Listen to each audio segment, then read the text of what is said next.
இது நம்ம வந்து இப்போ வந்து பூங்கார் களி, நம்ம பொடி டெயில்ஸோட பூங்கார் களி மிக்ஸ் நம்ம பண்ண போறோம். இது வந்து ரொம்ப நல்லது உடம்புக்கு களி எல்லாமே.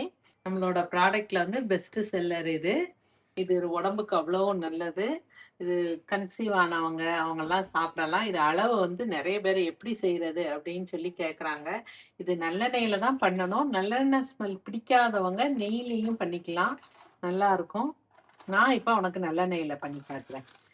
இதுக்கு வந்து நீ 1 கப்பு மாவு எடுத்தேன்னா கரெக்டாக 1.5 கப்பு கருப்பட்டி எடுத்துக்கணும். அதுதான் அளவு. தண்ணியும் அதே அளவு 1.5 தான் எடுக்கணும். இது வந்து பாப்பா வளர்றதுக்கு க்ரோத்துக்கு ரொம்ப நல்லது. மதர் ஃபீட் கொடுக்குற அவங்களுக்கு ரொம்ப நல்லது.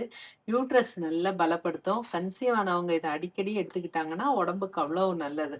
இப்போ நம்ம இதில் வந்து இதே அளவில் 1.5 கப்பு கருப்பட்டி எடுத்து வச்சுருக்கோம். இதுக்கு தண்ணியை வந்து கரெக்டாக 1.5 கப்பு நம்ம விட்டால் போதும். பாகாகணும் அப்படிங்கிறது கிடையாது. இந்த இது கரைஞ்சா போதும். கருப்பட்டி வந்து கரைஞ்சாலே போதும். கரெக்டாக 1.5 கப்பு அதான் அளவு. அடுப்பை ஆன் பண்ணிக்கலாம். இது கரையட்டும். பருப்பு வந்து கருப்பட்டி வந்து இப்படி கரைஞ்சா போதும். இந்த கட்டி இல்லாமல் கரைஞ்சா போதும். ஆனால் நம்ம இதை நல்லா வடிகட்டிக்கிடணும்.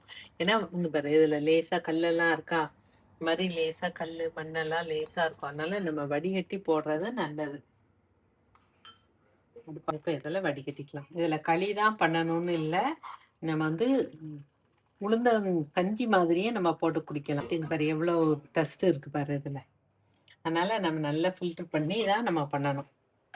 செஞ்சு வச்சுட்டு இந்த கருப்பட்டி போட்ட வடிகட்டி ஊற்றியாச்சு. கொஞ்சமாக நல்லெண்ணெய் விட்டுக்கணும்.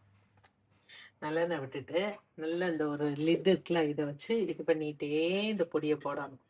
அப்போ தான் கட்டி இல்லாமல் வரும்.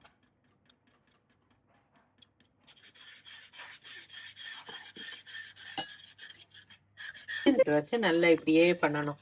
அப்பதான் அதுல வந்து கட்டி இல்லாம நல்லா வரும். இது நல்லா வேகட்டும். நீங்க கொஞ்சம் சிம்ல வச்சுட்டு நம்ம அப்படியே கிண்டிட்டே இருக்க வேண்டியதுதான். இந்த களி வந்து இப்போ 3/4 வெந்தாச்சு. இது வந்து நல்லா வெந்துட்டான்னு பாக்குறதுக்கு வந்து நம்ம இந்த பச்சை தண்ணியில இப்படி தண்ணிய சில் வாட்டர்ல இப்படி தொட்டுட்டு நம்ம இப்படி தொடணும். தொட்டோம்னா அப்படி ஒட்டாம வரணும். 3/4 மேல வந்தாச்சு. இன்னும் கொஞ்சம் வெந்தா போதும்.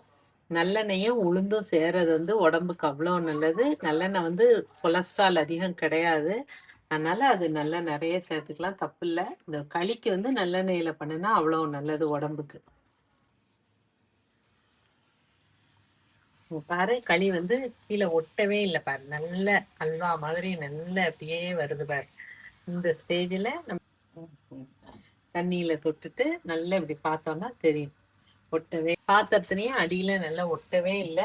இப்போ இந்த ஆஃப் பண்ற நேரத்துல நல்லா 1 ஸ்பூன் நல்லெண்ணெய் விட்டு அப்படியே ஆஃப் பண்ணியே வச்சிடணும். அது நல்லா அப்படியே செட் ஆகி நல்ல ஒரு இதா இருக்கும். இப்படியே ஆஃப் பண்ணிட வேண்டியதுதான். சூப்பரா பூங்கார் களி ரெடி ஆயிட்டு.